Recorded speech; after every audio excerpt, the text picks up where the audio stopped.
창조절 네 번째 주일 아침입니다. 우리 이 시간 다 함께 묵상으로 기도하시며 예배의 자리로 나아가도록 하겠습니다.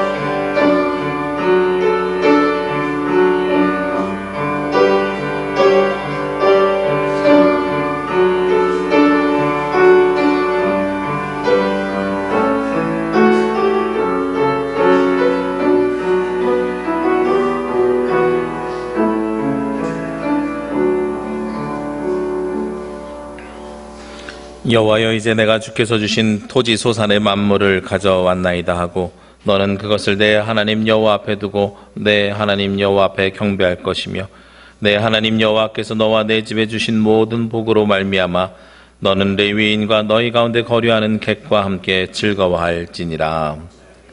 주 우리 하나님, 감사와 찬송과 영광을 올려드립니다. 풍성한 오곡백과가 무르익는 결실의 계절에 저희들을 각자의 자리에서 예배할 수 있도록 불러주시고 영적인 결실도 맺게 하여 주신 것에 감사를 드립니다. 이 좋은 날 우리의 감사와 찬양이 하나님 앞에 드려지기를 원합니다. 주님의 빛난 얼굴을 우리에게 비추어 주셔서 우리 심령의 아름다운 성령의 열매들이 맺히게 하여 주옵소서. 이번 주에는 우리 민족 고유의 명절인 추석이 있습니다. 예배하는 우리의 중심에 걱정과 근심과 흑암이 다 물러가게 하시고 기쁨과 은혜와 사랑이 더욱 풍성하게 넘쳐나는 명절이 되게 하여 주옵소서. 이 시간 드리는 이 예배가 영과 진리로 드리는 예배가 되기를 원합니다. 우리의 삶이 하나님 앞에 드려지는 거룩한 예배가 되기를 원합니다. 이 예배를 온전히 받아 주시옵소서. 우리의 예배의 주인이 되시는 예수 그리스도의 이름으로 기도합니다. 아멘. 함께 찬송 620장 3절 찬송 드리겠습니다.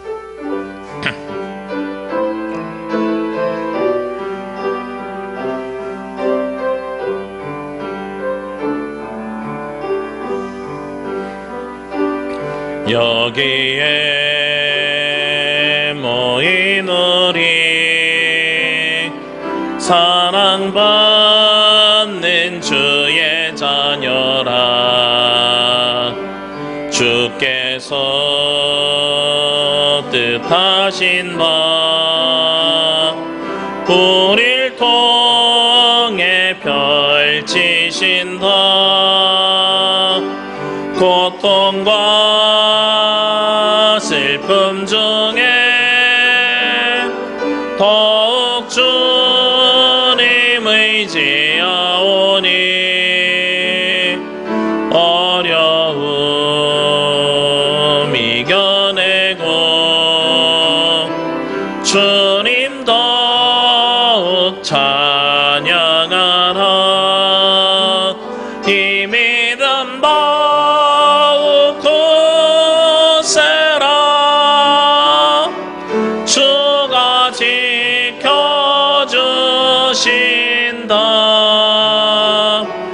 어두운 밤에도 주의 밝은 빛 인도하여 주신다. 교동문은 87번 요한계시록 21장의 말씀입니다. 또 내가 새 하늘과 새 땅을 보니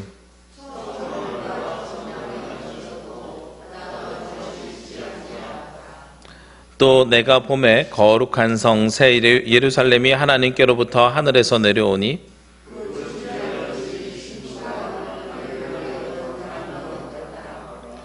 내가 들으니 보좌에서 큰 음성이 나서 이르되 하나님이 그들과 함께 계시리니 그들은 하나님의 백성이 되고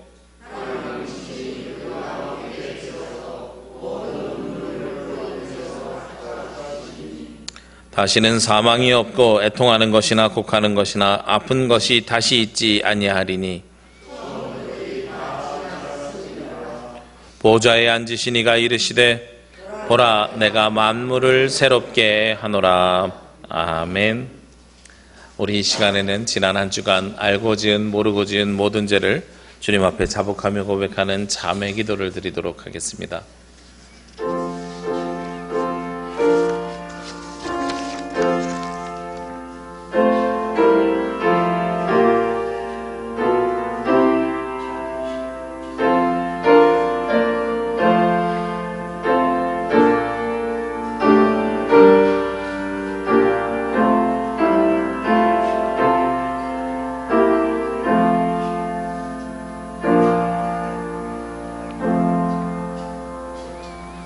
사랑의 하나님, 한 주간 세상에서 살면서 더러워진 우리의 몸과 마음을 주님께 내어놓으며 용서를 구합니다.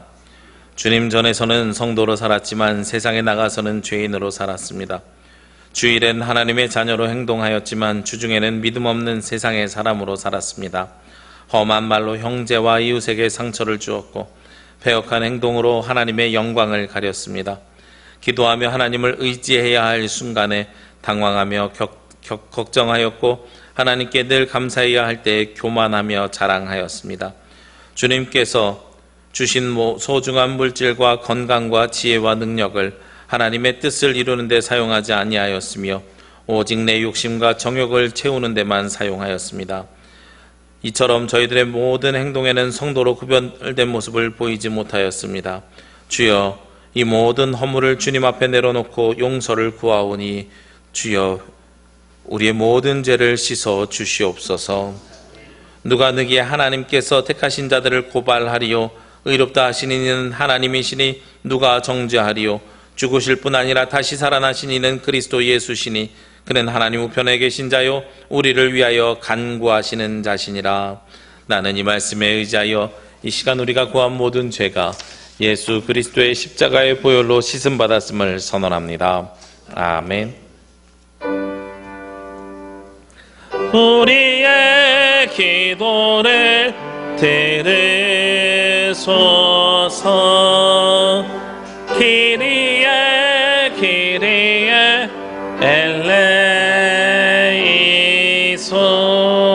엘레이소. 다 함께 사도신경으로 우리의 신앙 고백을 하나님께 드립니다. 나는 전능하신 아버지 하나님 천지의 창조주를 믿습니다.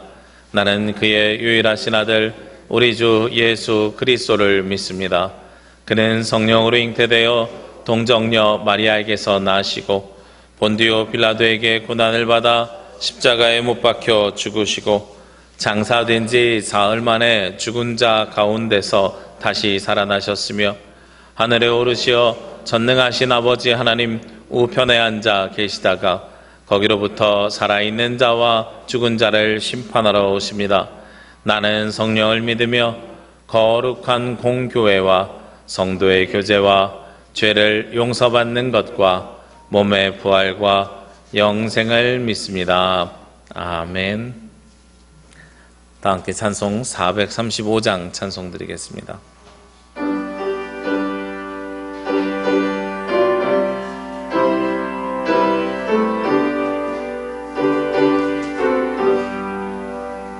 나의 영원하신 기업 생명보다 귀하다. 나의 갈 길 다가도록 나와 동행하소서. 주께로 가까이 주께로 가오니 나의 길 나가도록 나와 동행하소서. 세상 귀한 일함과 모든 명예 버리고 험한 길 늘 가는 동안 나와 동행하소서. 주께로 가까이 주께로 가오니 나의 길 다가도록 나와 동행하소서. 어두운 골짝 지나가며 험한 바다 건너서 천국 문에 이르도록 나와 동행하소서. 주께로 가까이 주께로 가오니 나의 길 다가도록 나와 동행하소서.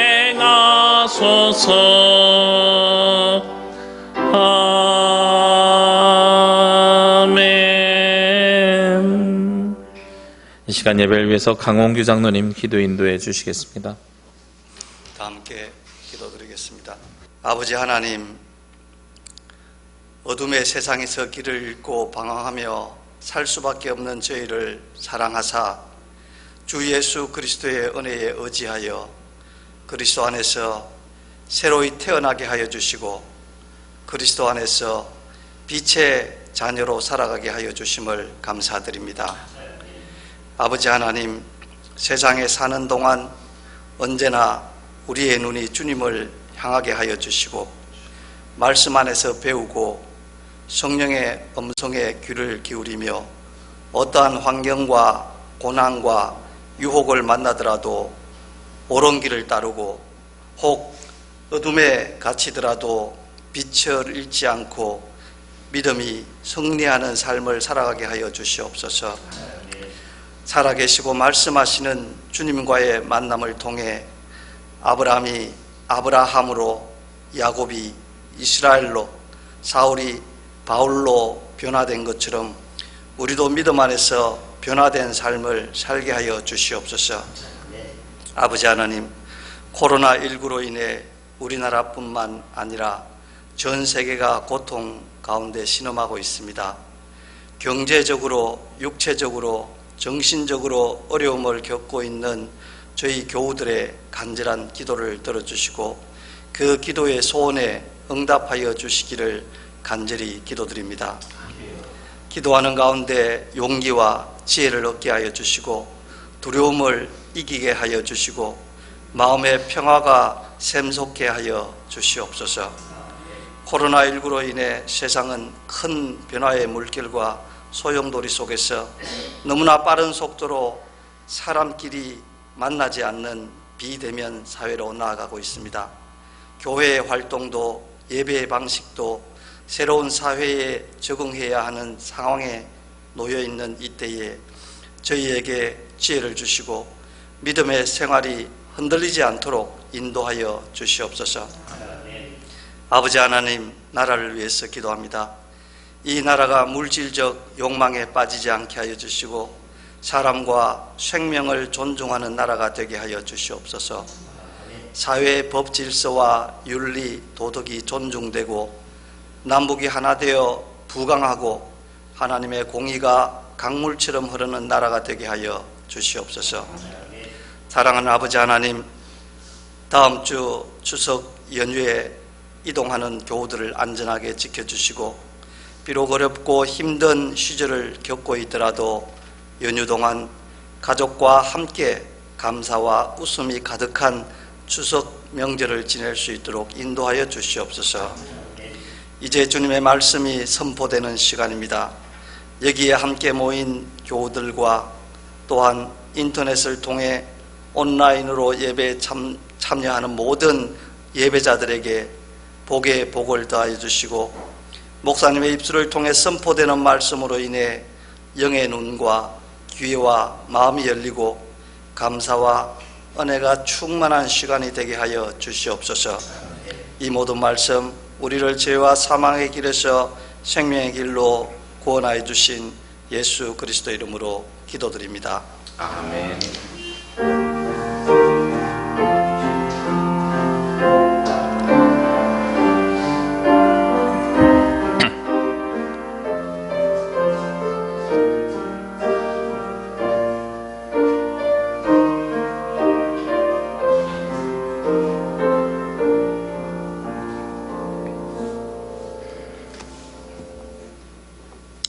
오늘 하나님께서 주신 말씀은 요한일서 3장 13절에서 24절 말씀입니다. 요한일서 3장 13절에서 24절 말씀, 신약성경 391면입니다. 제가 봉독해 올리겠습니다. 형제들아, 세상이 너희를 미워하여도 이상히 여기지 말라. 우리는 형제를 사랑함으로 사망에서 옮겨 생명으로 들어간 줄을 알거니와 사랑하지 아니하는 자는 사망에 머물러 있느니라. 그 형제를 미워하는 자마다 살인하는 자니 살인하는 자마다 영생이 그 속에 거하지 아니하는 것을 너희가 아는 바라. 그가 우리를 위하여 목숨을 버리셨으니 우리가 이로써 사랑을 알고 우리도 형제들을 위하여 목숨을 버리는 것이 마땅하니라. 누가 이 세상의 재물을 가지고 형제의 궁핍함을 보고도 도와줄 마음을 닫으면 하나님의 사랑이 어찌 그 속에 거하겠느냐. 자녀들아, 우리가 말과 혀로만 사랑하지 말고 행함과 진실함으로 하자. 이로써 우리가 진리에 속한 줄을 알고 또 우리 마음을 주 앞에서 굳세게 하리니, 이는 우리 마음이 혹 우리를 책망할 일이 있어도 하나님은 우리 마음보다 크시고 모든 것을 아시기 때문이라.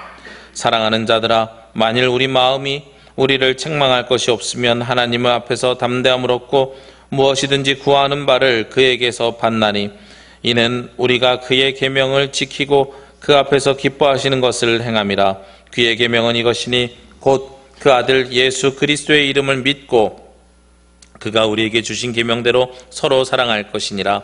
그의 계명을 지키는 자는 주 안에 거하고 주는 그의 안에 거하시나니, 우리에게 주신 성령으로 말미암아 그가 우리 안에 거하시는 줄을 우리가 아느니라.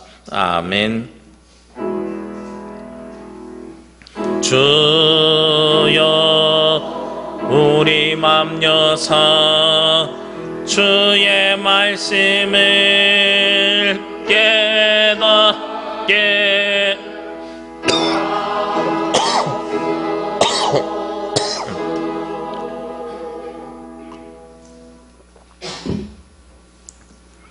네, 반갑습니다. 주님의 평화가 여기서 예배하시는 여러분에게 함께 하시길 원하고, 그리고 인터넷으로 각자의 곳에서 예배하는 모든 성도들 위해 함께 하시기를 주의 이름으로 기도합니다. 그리스의 시칠리아라는 섬이 있습니다. 저는 거기에 가보지는 않았습니다만 거기에 섬이 있다는 건 알고 있습니다. 그런데 그곳에 옛날에 한 왕이었던 사람이 수학자에게 한 가지를 요청했습니다. 자기가 왕관을 새롭게 만들었는데 이 왕관이 순금으로 만든 왕관이냐 아니면 금과 은이 합쳐져 있는 관이냐라는 거예요. 이 수학자가 되게 힘들었어요. 왜냐하면 당시의 수학적인 능력으로는 겉에 있는 걸 자루 재고 잴 수는 있는데 이것을 녹여보지 않고 어떻게 금인지 은인지 맞춰보기가 쉽지 않은 겁니다. 그래서 고민을 하면서 목욕탕에 갔습니다. 목욕탕에 들어가서 목욕을 하다가 갑자기 번뜩 떠오르는 생각이 있었어요. 그러면서 유레카 하면서 뛰어나왔습니다. 이 사람이 바로 아르키메데스라는 사람입니다. 이 사람이 유레카하고 뛰어나올 수 있었던 이유 중에 하나는 목욕탕에 들어가면서 물이 탕을 차고 넘치잖아요. 그때 발견한 게 된 거죠. 이 목욕탕 안에 들어가서 물이 차고 넘치는 만큼이 부피잖아요. 그 부피를 정확하게 재는데, 그러면 이 왕관의 부피를 잴 수 있는 거예요. 그리고 이 부피만큼 금덩어리를 가져다가 두 개의 무게를 재보면 금이 은보다 무겁거든요. 왕관과 이 금덩어리의 무게가 같으면 동일한 금이 들어간 것이고, 그리고 이게 한쪽으로 기울어지게 되면 다른 불순물이 들어갔을 것이다. 그래서 그걸 발견해내게 된 거죠. 그래서 유명해진 단어 중에 하나가 바로 유레카라는 단어입니다. 저는 이것을 보면서 그런 생각이 들었습니다. 우리에게 어떤 것을 측량하라, 재봐라, 이것이 맞는지 확인해봐라 그러면 무엇을 가지고 오냐면 기준이 되는 것을 가지고 옵니다. 이걸 우리가 뭐라고 부르냐면 잣대라 그러죠. 이 잣대라는 것은 자에서 시작된 것입니다. 여러분, 신발을 몇 미리 신습니까? 우리 어르신들은 몇 문이라고 물어보죠. 몇 문 신습니까? 라고 물어보면 각자의 발 사이즈를 이야기할 겁니다. 235mm요, 255mm요, 저는 275mm요, 이런 식으로 이야기할 거란 말이죠. 이것은 객관적인 증거와 기준이 있고 여기에 맞춰서 나는 어느 정도 됩니다 라고 이야기하는 거예요. 이거를 계량화, 정량화라고 이야기하기도 합니다. 저는 이러한 것들이 우리 사회를 지금까지 이끌어오는 아주 중요한 가치요, 기준이고 증거가 되었다고 생각합니다. 왜냐하면 그러한 기준이 없으면은요, 네 발이 어떠니? 그러면 제 발 큽니다. 이 크다는 게 뭐가 기준인지 모르겠는 거예요. 그렇죠? 작습니다. 이게 작다는 게 뭐가 기준인지 모르겠다는 거죠. 저는 그렇게 설명합니다. 발이 몇 밀입니까? 그러면 원래 밥은 약 270mm 정도 되는데요, 제가 남들보다 발등이 높아서 신발을 좀 크게 신습니다. 이렇게 설명하지 않으면 270, 특히 볼링장 갔을 때 신발 빌릴 때 270 맞으면 절대로 신발이 안 들어가요. 그래서 그걸 신을 수가 없어요. 그런 것처럼 우리가 정량화되어 있지만 그것이 모든 것을 표현할 수가 없기도 합니다. 그래서 보이지 않는 것들을 표현하는 방법이 필요한데, 그런 것들이 아르키메데스가 왕관을 물속에다 넣어서 그 부피를 측정하는 것과 같이 유연성이 있을 때에 우리가 그 모든 것들을 생각을 해내게 되고 측정도 할 수 있는 겁니다. 자로 잴 수 없는 걸 물속에 집어넣어서 잴 수 있는 것, 이것이 틀과 유연성의 차이라고 생각이 됩니다. 왜냐하면 물이라는 것은 그것을 담는 거의 모양에 따라서 그 모양이 수시로 변하기 때문에 그렇습니다. 동그란 컵에다 담으면 동그랗고요, 네모난 컵에다 담으면 물의 모양은 네모내집니다. 별 모양의 찻잔이 있다고 가정해 보시자고요. 없지만 그런 물병이 있다고 생각해 보시자고요. 그럼 그 모양이 물의 모양이 됩니다. 그러니까 그릇의 모양에 따라서 수시로 변하는 것 물인데, 그렇게 액체는 유연성을 가지고 있습니다. 그런데 우리는 보통 손에 잡히지 않는 물보다 무엇을 원하냐면 손에 잡히는 명확한 것을 우리가 좋아합니다. 그래야 분명히 뭘 해야 될지 알겠거든요. 제가 예전에 도시와 농촌 사이에 있는 교회에서 사역했던 적이 있습니다. 가장 힘들었던 것이 뭐냐면, 목사님 오후에 갈게요 라는 말이에요. 오후에 도대체 언제 오실 건데요? 오후에 갈게요. 오후라는 것은 점심 먹고 저녁 먹기 전까지인데, 제가 그 사이에 신방을 가거나 다른 사람들을 가거나 아무 일도 할 수가 없는 거예요. 그런데 또 어떤 분들은 목사님 3시에 갈게요 이래요. 그러면 밖에 나갔더라도 3시에 시간을 맞춰서 들어오면 됩니다. 그리고 제가 책을 보고 성경을 할 때도 그 시간을 맞춰서 하면 됩니다. 이 두 가지가 공존하는 사회를 우리가 살아가고 있는데, 도시와 농촌이 이렇게 공존하는 사회 속에서는 농사를 짓는 분들은 오후에 갈게요 그러면 자기 농사일 끝나고 오시는 거더라고요. 나중에 보니까 농사일 끝나고 해지기 전에 집에 가면서 들리시는 거예요. 도시 분들은 시간을 정확하게 이야기하는 겁니다. 이 두 분의 삶의 환경이나 목적, 방향이 다르기 때문에 이런 차이가 있는 거죠. 근데 우리가 그것을 되게 쉽지 않아 합니다. 힘들어 합니다. 그래서 사람들은 어떤 걸 좋아하냐면 명확한 걸 좋아해요. 3시에 옵니다 라면 그 시간에 와서 기다리면 되니까. 그런데 오후에 올게요는 되게 힘들었어요. 저처럼 도시에서 살았던 사람들은, 그리고 농경 문화가 아니라 이 시간 문화에서 살았던 사람들은 되게 힘들었던 거죠. 그래서 사람들이 성경도 그렇고요, 말씀도 그렇고요, 명확하고 분명한 이야기를 좋아하는 것 같아요. 어떤 때는 제가 어떤 일을 설명하다 보면, 그래서 답이 뭔데? 우리같이 급한 사람들은 설명을 다 못 들어. 답만 얘기해. 어떻게 해야 돼? 이렇게 이야기하는 경우를 많이 경험하게 됩니다. 과정 필요 없어요. 답만 알면 돼요 하는 것이 우리들의 모양과 모습이기도 합니다. 저는 지금 한국 교회의 모습이, 그리고 아마도 명절 이후에 더 심해질 우리들의 예배드리는 모습이 아마 그런 모습일 것 같아요. 이제 틀은 사라지고 좀 더 유연하게 바뀌어야 되는 것이 아닌가. 우리 교회는 한 목사님이 그런 말씀하시더라고요. 교회는 이제 살아남으려면 조직을 버리고 공동체로 나아가야 된다라는 거예요. 우리가 조직과 공동체가 어떤 차이가 있는지 아시죠? 조직은요, 먼저 틀이 있습니다. 당회가 있고요, 재직회가 있고요, 공동회가 있습니다. 그리고 위원회가 있고요. 위원회를 나눌 때도 어떻게 나눕니까? 각자 가지고 있는 무슨 예배위원회, 신도위원회, 여러 위원회를 나눠요. 그리고 또 신도회를 나눌 때 무엇을 기준으로 나눠요? 우리 여신도회 같은 경우는 연령별로 나누잖아요. 성별에 따라서 남신도회와 여신도회를 나눕니다. 지금은 활용하지 않고 있지만 구역을 나눌 때도 있었습니다. 그럴 때는 살고 있는 지역에 따라서 구역을 나누기도 합니다. 가로 세로 기준을 가지고 줄을 짓는 것이 조직이고 이 조직 안에 우리의 틀을 갖다 끼워 넣습니다.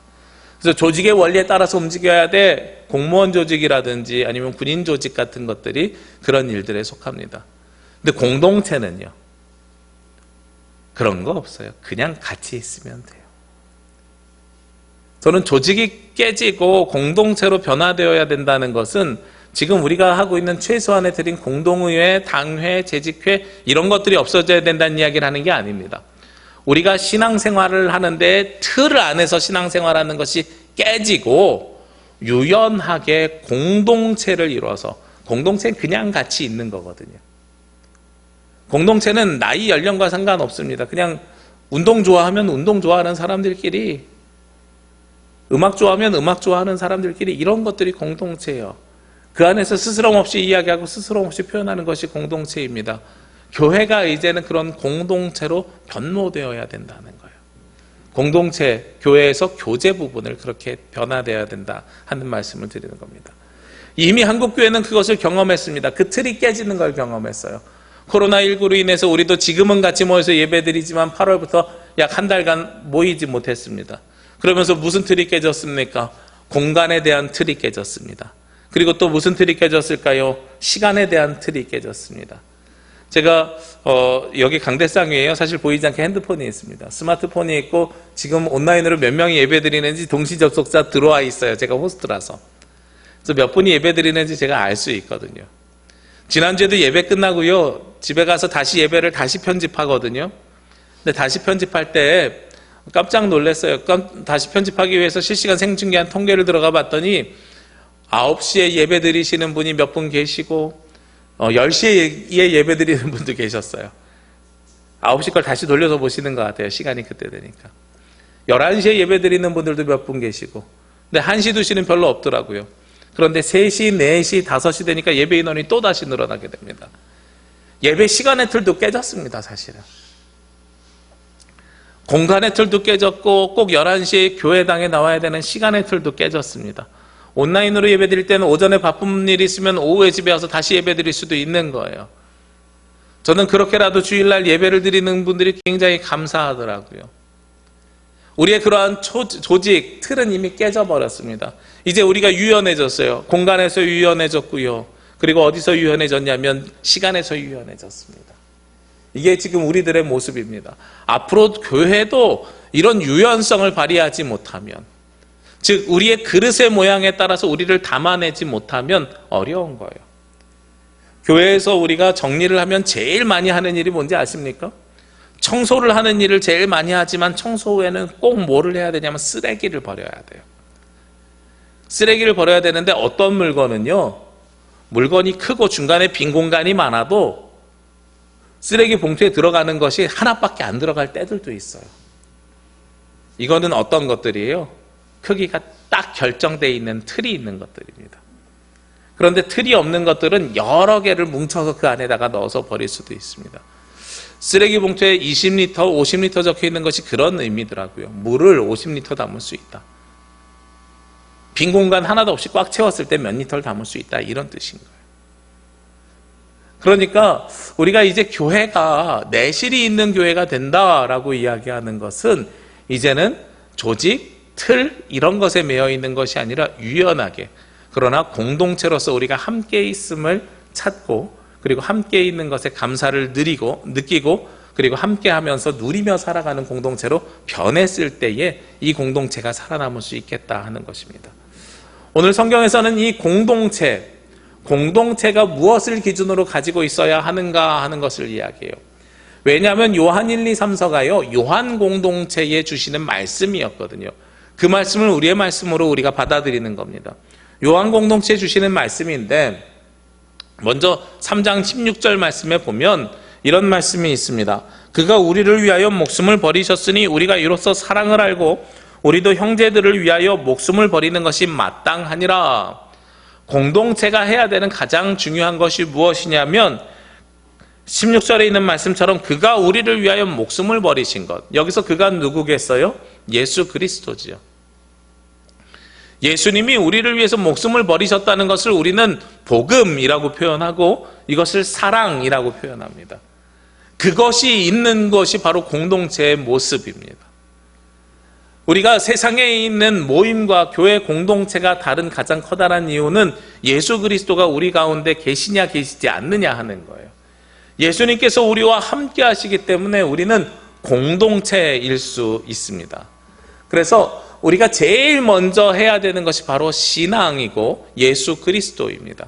그래서 각 가정에서 예배 드리는 분도 저는 너무나도 귀하다고 생각하는데 이 시간 주님 앞에 오지 못한 것도 어쩔 수 없는 상황으로 오지 못하고 예배를 드린 것도 귀하다고 생각을 하는데 그 예배가 우리가 함께 대면하지는 못하고 멀리 떨어져 있지만 예배를 통해서 우리가 무엇을 받아들이는 것이 중요하냐면 예수 그리스도가 우리를 위해 죽으셨다는 걸 믿는 것.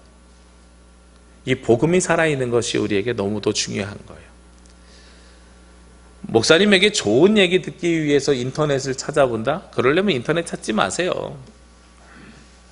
요즘 얼마나 좋은 얘기 많이 해주는 강연들 많이 있습니까? 유튜브에 좀만 검색하면요 강연이 널리고 널렸어요. 깔리고 깔린 게 강연입니다. 설교도 말씀 잘하는 분들 설교를 들으려면 얼마든지 유튜브로 찾아낼 수 있습니다. 좋은 이야기를 듣기 위해서 말씀을 듣는 것이 아니라 우리를 위해서 죽으신 예수 그리스도를 만나기 위해서 우리가 예배를 드리는 겁니다. 그래서 가정에서 예배를 드리시는 분도 예배를 보지 마시고 드리시길 원하고요. 말씀을 듣지 마시고 말씀을 받으시기를 원합니다. 그게 우리가 해야 되는 공동체의 가장 첫 번째 모양입니다. 그런데 그러면 두 번째로 이 공동체는 어떻게 모여들게 되었는가? 앞에 있는 14절 15절 말씀에 보면 우리는 형제를 사랑함으로 사망에서 옮겨 생명으로 들어간 줄을 알거니와 사랑하지 않는 자는 사망에 머물러 있느니라. 그 형제를 미워하는 자마다 형제를 살인하는 자니 살인하는 자마다 영생이 그 속에 거하지 아니하는 것을 너희가 아는 바라. 형제를 사랑했을 때에 우리가 이 공동체 안으로 들어갈 수 있대요. 여기에 전제가 있어요. 13절 말씀입니다. 형제들아 세상이 너희를 미워하여도 이상히 여기지 말라. 자 보십시오. 세상이 우리를 미워합니다. 그런데 우리가 그 형제들을 미워하는 것이 아니라 그 형제를 사랑해야 된다고 이야기하고 있습니다. 우리가 그 형제를 세상이 우리를 미워한다고 해서 그 형제를 미워하면 우리가 그 공동체 안으로 들어갈 수 없다는 거예요. 하나님께로 들어갈 수 없다는 겁니다. 그러니까 교회는 철저하게 우리 그리스도인들끼리의 사랑을 이야기하는 것이 아니라 세상에 있는 형제들과도 사랑해야 됩니다라고 이야기하는 거예요. 저는 예수님이 우리의 틀을 깨주신 가장 모범을 보이셨다고 생각을 합니다. 예수님이 이 땅에 오실 때만 해도 유대인들이 유대교라는 종교를 믿고 있었어요. 유대교와 그리스도교의 차이가 뭔지는 아시죠? 구약의 하나님을 믿는 것이 유대교입니다. 그들은 아직도 장차올 메시아를 기다리고 있습니다. 이들에게는 있을 수 없는 일이 우리에게 벌어졌어요. 예수님이 이 땅에 오신 거거든요. 그래서 유대교와 그리스도교의 차이는 아직도 구약에 머물러 있는 사람과 이 땅에 2000년 전에 오신 예수 그리스도를 만난 사람들의 차이입니다. 이게 첫 번째 이유죠. 복음, 예수 그리스도가 우리를 죽으셨다는 걸 믿어야 된다는 말씀이 바로 거기에 있는 거예요. 그리고선 그 다음에 하신 일이 무엇입니까? 예수님께서 유대교에서는 무엇이 중요했냐면 계명이 중요했습니다. 율법이 중요했습니다. 율법 조문이 중요했습니다. 이것을 우리는 대표적으로 무엇이라고 이야기하냐면 십계명으로 대표합니다. 물론 십계명 외에도 613가지의 율법 조문이 있어요. 그런데 이 모든 것들의 시작을 십계명으로 생각을 합니다. 나 왜 다른 신을 섬기지 말라부터 시작해서 10가지 계명이 바로 이 십계명이죠. 그래서 예수님이 왔을 때, 이 땅에 오셨을 때만 해도 유대인들은 어떤 삶을 살았냐면 그 계명이라는 틀 안에서 살았습니다. 해야 할 것과 하지 말아야 할 것, 이 두 가지를 지키면서 살았던 것이 유대인들의 모습입니다. 그런데 예수님이 이 땅에 오신 다음에 어떻게 하셨어요? 이 모든 것들을 사랑이라는 말로 바꿔버리셨습니다. 1계명 나 외에 다른 신을 섬기지 말라, 2계명 우상을 만들지 말라, 3계명 하나님의 이름을 망령되이 일컫지 말라, 4계명 안식일을 거룩하게 지키라. 이 네 가지를 한 단어로 표현하면 어떻게 돼요? 사랑인데 누구를 향한 사랑이요? 하나님을 위한 사랑이요. 그리고 5계명부터는 어떻게 됩니까? 부모를 공경하고 살인하지 말고 간음하지 말고 도둑질하지 말고 내 이웃에게 거짓 증거하지 말고 이웃의 것을 탐하지 말라. 이 6가지 계명을 또 다른 말로 하면 누구를 향한 사랑이요? 이웃을 향한 사랑이요. 하나님 사랑, 이웃 사랑으로 10계명의 틀을 깨버리신 거죠. 그러니까 이 틀을 깨버리면서 유연하게 됐는데 남아있는 단어가 하나 있습니다. 어떤 단어가 남아있어요?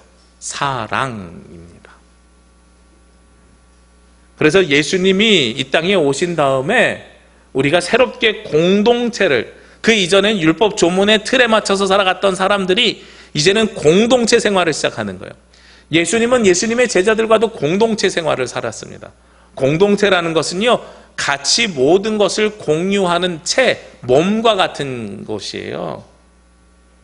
그런데 그 역할은 다 달라요. 우리 눈의 역할이 다르고 손의 역할이 다르고 발의 역할이 다른 것처럼, 그러나 우리는 모두 다 한 몸이잖아요. 이것이 교회의 본질이고, 교회는 그래서 조직이기보다 무엇이어야 된다고요? 공동체여야 된다고요. 유기적으로 변화에 대응할 수 있고 유기적으로 모든 일들을 행할 수 있는 것이 바로 공동체입니다. 그래서 이 공동체가 무엇을 해야 되는가? 형제를 사랑해야 우리가 이 그리스도 안으로 들어갈 수 있는데, 그리스도 안으로 들어간 사람들은 결국은 17절 말씀에 무엇을 이야기하고 있어요? 누가 이 세상의 재물을 가지고 형제의 궁핍함을 보고도 도와줄 마음을 닫으면 하나님의 사랑이 어찌 그 속에 거하겠느냐. 이웃을 사랑하는 사람이에요. 첫 번째는 하나님을, 예수 그리스도를 사랑하는 사람이면 두 번째는 이웃을 사랑하는 사람입니다. 여기서 이웃을 사랑할 때 어떻게 하라 그랬어요? 이 세상의 재물을 가지고, 일단 재물을 가지고 있는 사람들에게 하신 말씀입니다. 없는데 나눠주라고 하는 게 아니에요. 재물을 가지고 있는 사람들에게 형제의 궁핍함을 보고도, 나한테 나눠줄 수 있는 재물이 있는데 형제의 궁핍함을 봤어요. 그러면 어떻게 해야 돼요? 나눠야 된다는 거예요. 근데 거기서 나누지 않는 사람, 마음을 닫은 사람, 그들에게는 누가 없다고요? 하나님이 계시지 않는다라는 거예요. 결국은 공동체의 두 번째 모습은 이웃을 사랑하는 겁니다. 교회 안에 있는 성도들만을 사랑하는 것이 아니라 이웃을 사랑하는 겁니다. 제가 어제 CBS 뉴스를 보다가 너무 감사가 되고 은혜가 되는 일이 하나 있어서 소개시켜 드립니다. 저희 교단에 강남교회라고 있습니다. 서울 화곡동 쪽에요. 그 강남교회가 무슨 일을 하냐면 요즘 오병이어 사역을 한대요. 그래서 뉴스에 소개됐는데, 그 오병이어 사역이 어떤 것이냐면 교회에서는 하루에 라면 한 박스 정도를 내놓는 것 같아요. 근데 교회 후문 한쪽 편에 박스를 만들어 놔요. 캐비넷 같은 거. 그리고 그 안에다가 교회에서 라면을 내놓으면 성도님들 가운데에 스팸을 거기다 갖다 놓으시는 분도 있고, 그리고 거기에다가 김을 갖다 놓으시는 분도 있고, 참치를 갖다 놓으시는 분들도 있어요. 그러다가 이제 코로나19로 인해서 지역 주민들이 어렵잖아요. 배고픈 사람은 지나가다가 거기서 라면을 가져가기도 하고, 참치를 가져가기도 하고, 쌀을 가져가기도 합니다. 그래서 목사님이 여쭤봤더니 라면 한 박스 정도를 매일 기부할 생각으로 그 일을 시작했다는 거예요. 근데 한 박스가 안 들어간대요. 갖다 놓으시는 분들이 많다는 거예요. 그러니까 성도님들도 갖다 놓고 지역 주민들도 갖다 놓는데요. 우리가 마트 가서 1+1 있으면은 괜히 필요한 건 하나지만 2개를 사야 될 것 같잖아요. 그러면 2개를 사서 하나는 썩혀놓고 나중에 쓰거든요. 근데 그게 아니라 1+1을 사서 하나는 그냥 놓고 가신대요. 근데 그 나눔이 너무나도 활발한 거예요. 그것을 보면서 야, 이 시대에 형제와 나누는 모습이 바로 저런 모습일 수 있겠다 하는 생각을 해보게 됐습니다. 교회가 세상의 어려움을 알면 우리가 여유 있어서 나누는 것이 아니라 어려울수록 함께 나누는 기쁨을 누리는 것이 바로 교회여야 되고요. 그리고 그 인터뷰에서, 그 CBS 기사에서 뒤에 뭐가 인상이 깊었냐면, 지나가는 사람을 붙잡고 이 교회 어때요? 그랬더니 저 교회 좋은 교회예요. 저 교회는 좋은 일 많이 해요, 이러는 거예요. 그러니까 코로나로 인해서 교회가 되게 세상에서 손가락질 받지만 이미 해온 이력으로 인해서요, 이미 교회가 해오고 쌓아오고 나눴던 사랑으로 인해서 사람들이 저 교회는 달라 이렇게 판단하고 있는 거죠. 최태성이라는 사람이 쓴 역사의 쓸모라는 책이 있습니다. 인생을 사는 동안에 우리는 늘 선택의 기로에 놓입니다. 선택이 어떤 결과를 불러올지 알 수 없기 때문에 그때마다 막막하고 불안하지요. 하지만 우리보다 앞서 살아간 역사 속 인물들은 이미 그런 경험을 했습니다. 수많은 사람의 선택을 들여다보면 어떤 길이 나의 삶을 더욱 의미 있게 할 것인지 예측할 수 있습니다. 이것이 바로 역사의 쓸모라는 거예요. 이 말을 좀 쉽게 풀어서 쓰면 우리 앞에 무엇인가를 선택해야 되는데 이 선택은 이미 누군가가 했던 선택이라는 겁니다. 지금 우리는 코로나19 새로운 감염병에 걸려 있습니다. 그러나 새로운 감염병이지만 과거에도 흑사병을 비롯해서 여러 가지 장티푸스나 여러 가지 역병이 도른 적이 있어요. 그러니까 그 상황 속에서 어떻게 대처했는지를 알고 우리가 그 상황을 공부하고 그 상황에 따라서 우리도 새로운 대처를 해나갈 수 있는 겁니다. 이게 바로 역사가 필요한 이유예요. 우리가 지나온 역사를 되돌아보면서 돌아봐야 되는 이유입니다. 자, 그렇다면 우리 교회는 어떤 역사를 만들어 가야 되겠습니까? 우리가 만들어가는 역사를 통해서 나중에 무슨 일이 생겼을 때 주변 사람들이 우리 교회를 평가할 것입니다. 저 교회는 어떤 교회야? 감사하게도요, 이 지역에서요, 그래도 이 방역 수칙을 지키고 이런 것들에 대해서 우리 교회가 좋은 평가를 받은 것 같아요. 처음에 3월달, 4월달 우리가 온라인 예배 드릴 때는 공무원들이 주일날 오전에 막 전화하고 그랬습니다. 예배 어떻게 드립니까? 그리고 찾아왔는데 문이 잠겨 있습니다. 이러면서 안에서 혹시 몰래 문 잠그고 예배하는 거 아니지? 이런 생각을 했던 것 같아요. 근데 이번에는 두 번째로 8월 중순에 또 다시 저희가 온라인 예배 돌릴 때 있잖아요. 공무원이 또 왔어요. 토요일날. 목사님 여기는 예배 어떻게 합니까? 저희는 앞으로 한 달간 온라인 예배를 일단은 전환하려고 합니다. 아, 교회들이 다 이랬으면 좋겠어요. 그리고 아무도 안 찾아왔어요. 그걸 믿어주고 신뢰하는 것 같아요. 앞에 해왔던 일들이 있으니까. 그리고 교회 입구에 붙여놨던 교회가 미안합니다라는 이 글귀를 보고 공무원이 아무 말 안 하더란 말이죠. 우리가 살아온 이력이 있을 때 그렇게 할 수 있습니다. 근데 이 이력을 모르면은요, 전혀 반대의 일이 이루어집니다. 지난 주일날 함덕에 있는 우리 제주 이음교회 최덕환 목사님이 예배를 인도하다가 황당한 일을 당하셨어요. 거기는 아직도 명절 끝나는 주일까지 온라인 예배를 드리기로 했대요. 근데 우리 교회는 온라인 예배를 드릴 때 제가 여기서 말씀을 전하면 저희 아이들이 뒤에서 앉아있고 저희 아내가 반주를 합니다. 이렇게 가족이 같이 드려요. 근데 함덕에 있는 이음교회 최덕환 목사님은 아이들이 어리고 뭐 이러니까 사모님이 아이들을 집에서 케어하시고 혼자서 예배를 드리십니다. 그리고 주일날 저는 녹화를 하는데 최덕환 목사님 실시간을 하셨나 봐요. 혼자서 키보드 반주하시고 찬양하시고 앞에 나가서 설교하시고 혼자서 다 하세요. 근데 예배 중에 한 사람이 문을 열고 들어오더래요. 지난 주일날 설교하고 있는데. 그러면서 물어보더래요. 여기 지금 예배 몇 명 드리고 있습니까? 아니, 눈으로 보면 알잖아요. 혼자서 카메라 켜놓고선 예배 드리고 있는데 몇 명 예배를 드리고 있습니까? 설교하고 있는 사람에게 물어보는 거예요. 나중에 전화 드리겠습니다. 아, 도청에서 나왔는데 몇 명인지 저희가 기록해 가야 됩니다. 나중에 전화 드리겠습니다.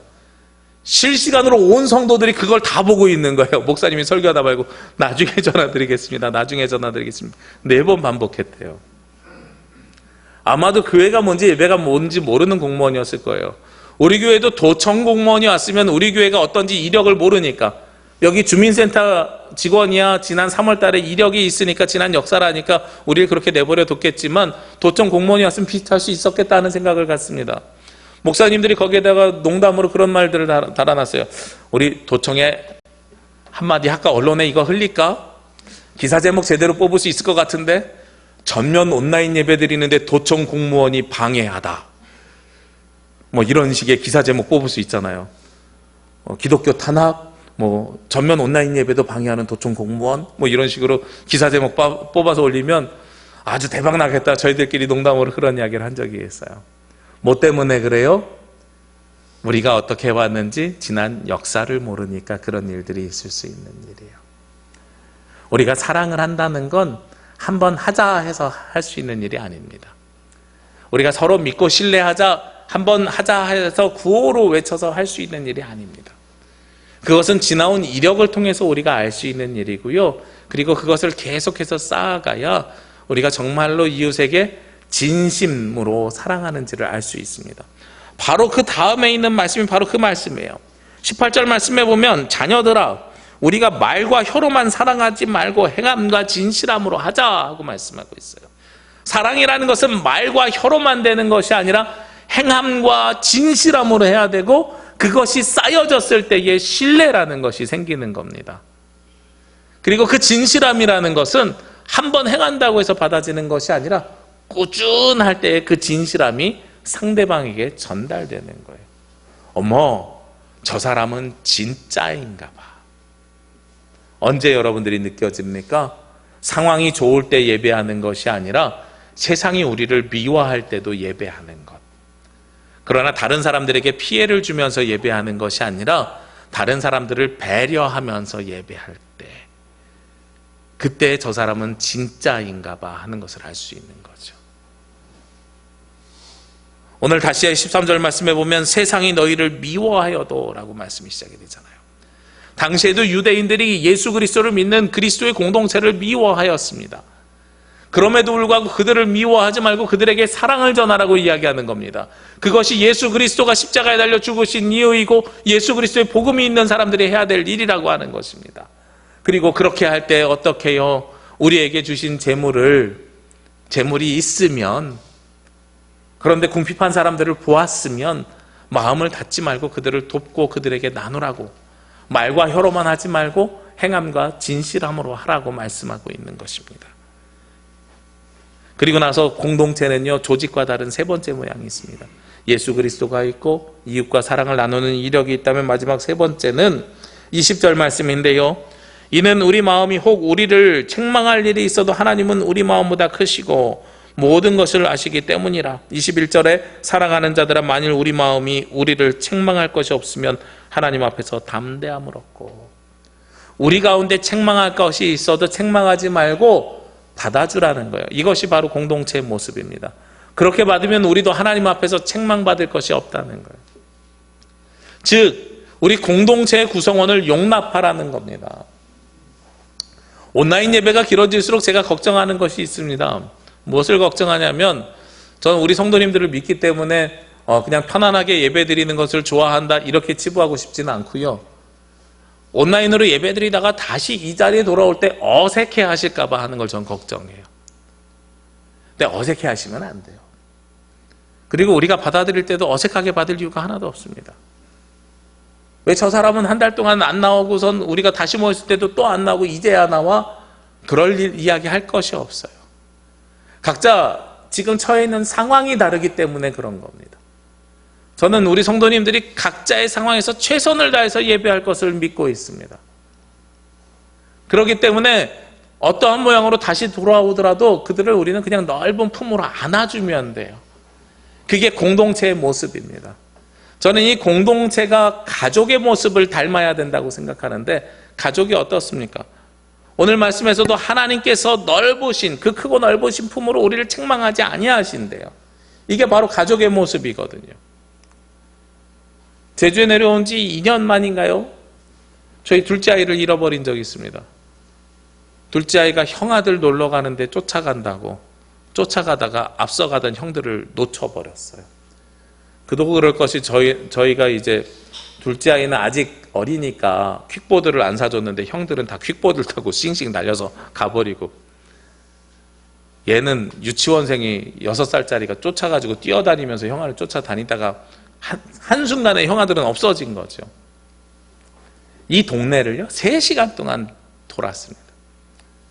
처음에 1시간 돌다가 못 찾아가지고요, 아이들 보고 찾아보라고 하고 저는 차 가지고 이 골목골목을 다 쑤시고 다녔습니다. 그리고 경찰 불러다가 다 다녔어요. 3시간 만에 찾은 건 어디서 찾았냐면 길 2번 건너가는 학교에서 찾았어요.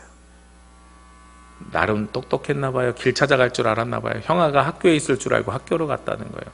6살짜리가 길을 2번이나 건너면서. 근데 저희가 찾은 게 아니라 한 친구가 찾아서 경찰이랑 같이 연락해서 오는 거예요. 경찰차에서 내리자마자 아이가 엄마한테 와락 안기면서 뛰어갑니다.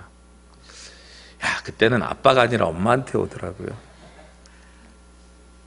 근데 그 아이에게 너 왜 그랬어? 혼내겠습니까? 왜 형아 똑바로 안 쫓아다녀? 혼내겠습니까? 책망하겠습니까? 아니죠. 괜찮다.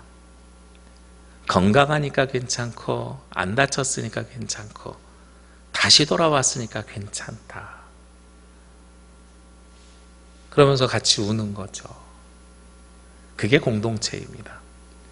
조직은요, 너 왜 네가 해야 될 일 못했어? 하고 책임을 지우는 게 조직입니다. 그러나 공동체는 그래, 괜찮아. 지금이라도 오니 다행이야. 왔으니 내가 받아줄게. 우리 앞으로는 그러지 말자. 이제 다시 잘 지내보자. 이게 바로 공동체입니다. 교회는 그래서 조직이 아닙니다. 교회는 조직이 아니라 공동체여야 됩니다.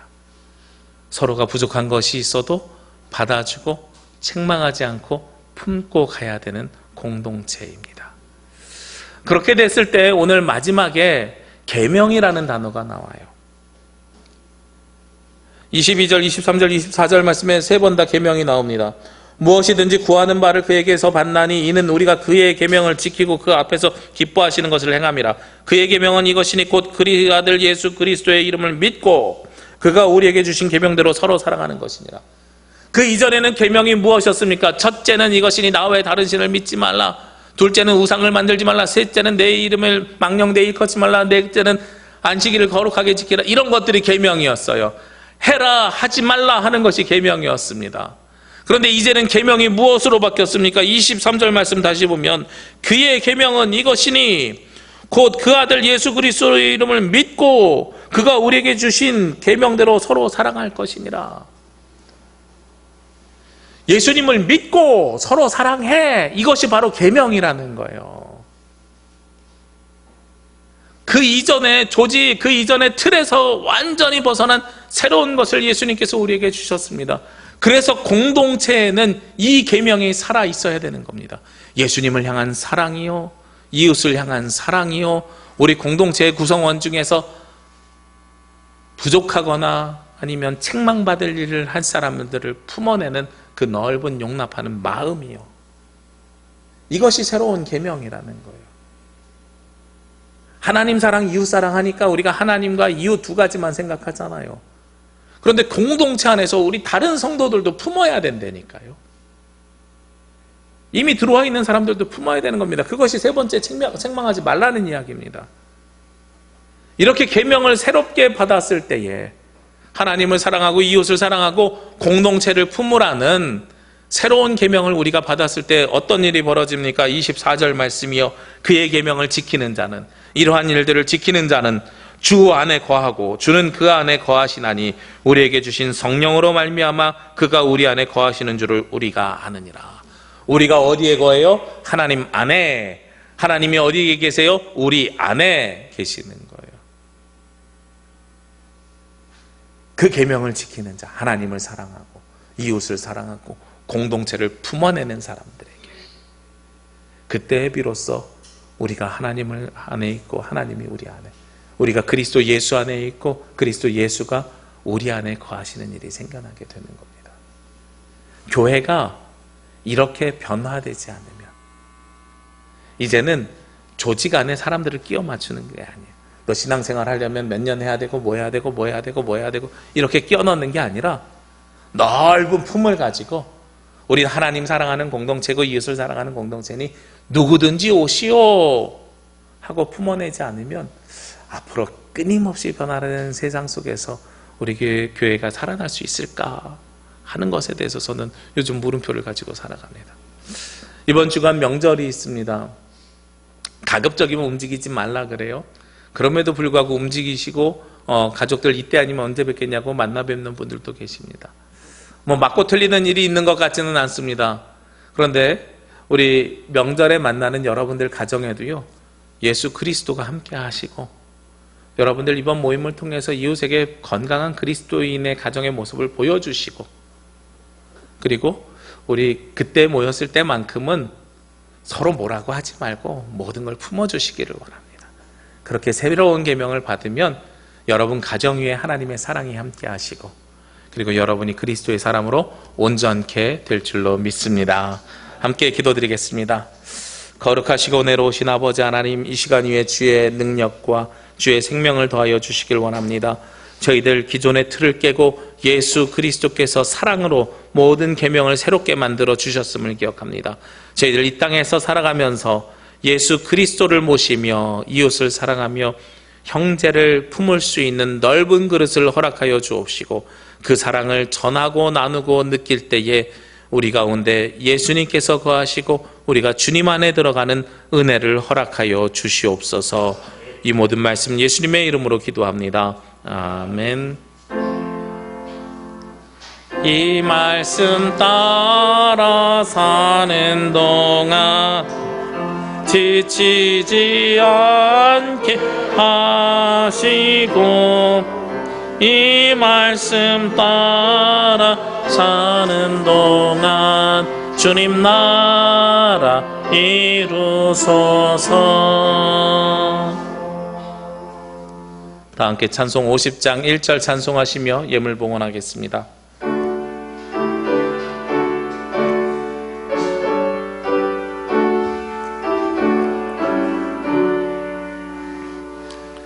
내게 있는 모든 것을 아낌없이 드리네.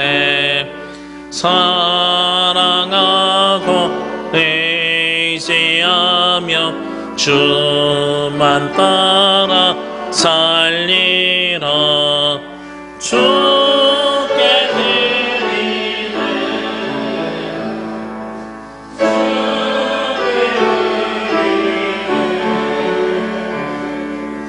사랑하고 주 앞에 모두 드리네.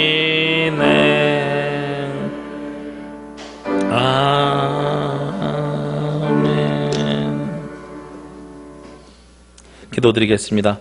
오늘도 우리의 삶에 역사하시는 하나님, 오늘도 주님의 자녀들이 주님의 전에 나와서 또한 각자의 자리에서 주님을 대면하며 주님 앞에 예배를 드립니다.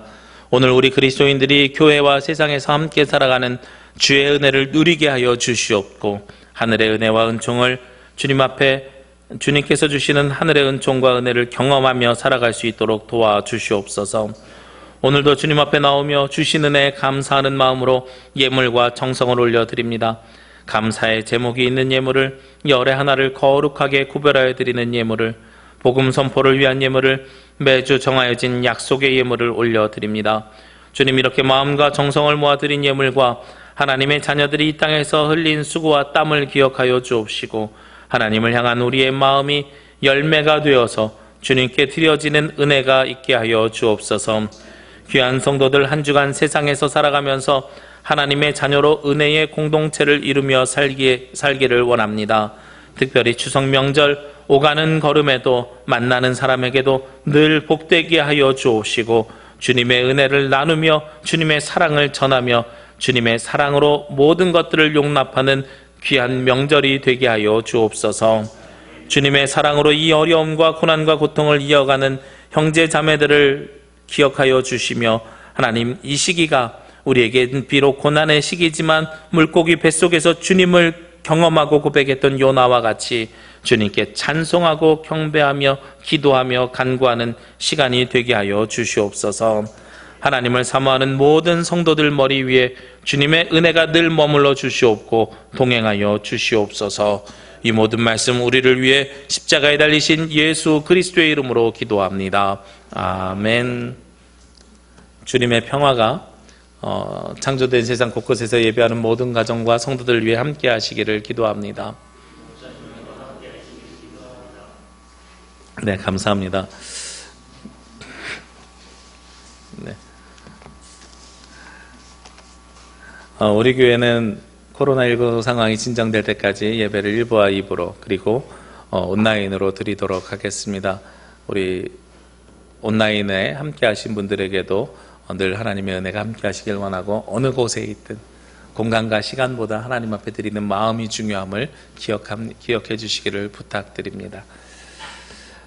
한국 기독교 장로회 105회 총회가 내일 비대면으로 전국에서 곳곳에 서 있습니다. 네, 상황이 이래서요. 물론 공문을 보니까 1년에 한 번 하는 정기 총회, 이사회 성격으로 중요한 결정을 하니 몇백 명이 모이는 걸 정부에서 허가한다고 공문이 오기는 했어요. 그럼에도 불구하고 50명 이하씩 모여서 전국의 26군데에서 진행될 예정이고, 제주는 서귀포 중앙교회에서 내일 1시부터 5시까지 진행될 예정입니다. 우리 교단의 중요한 일들을 결정하고, 그리고 앞으로 한국교회의 중요한 방향을 제시하는 중요한 회의입니다. 많이 기도해 주시기를 부탁드립니다. 추석 명절 가정 예배서 나왔습니다. 가정에서 필요한 만큼 가져가셔서 예배하는 가정이 되시기를 원합니다. 그리고 우리 최춘희 권사님 모친이 지난 주일날 소천하셨습니다. 그래서 장례를 잘 마치고 돌아오신 줄로 압니다. 우리 위로의 말씀 전해주시기를 부탁드립니다. 남신도 주일 예배는 10월 세 번째 주일로 연기되었습니다. 우리 사회적 거리두기와 예배 드릴 때는 항상 방역수칙을 지키며 예배에 참석해 주시기를 부탁드립니다. 함께 찬양 드립니다. 살아있는 모든 생명들과.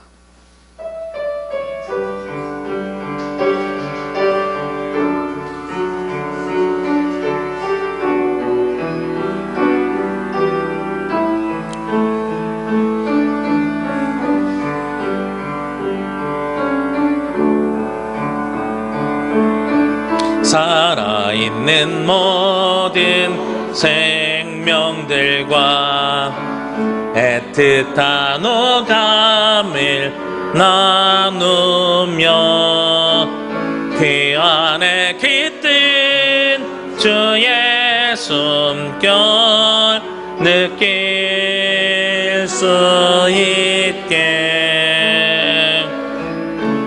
정의는 강물처럼 흐르게 평화가 그 뒤를 따르게, 주의 사랑이 햇살처럼 느낄 수 있게, 주의 남겨진 고난을 태우며 사는 우리 남부교회 부르신 그 뜻을 간직하며 사는 우리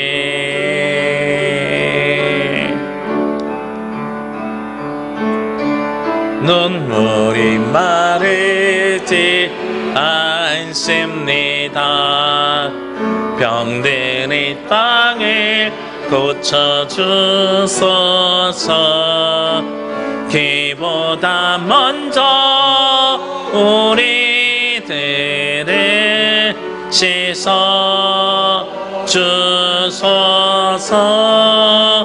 주의 남겨진 고난을 채우며 사는 우리 남부교회 부르신 그 뜻을 간직하며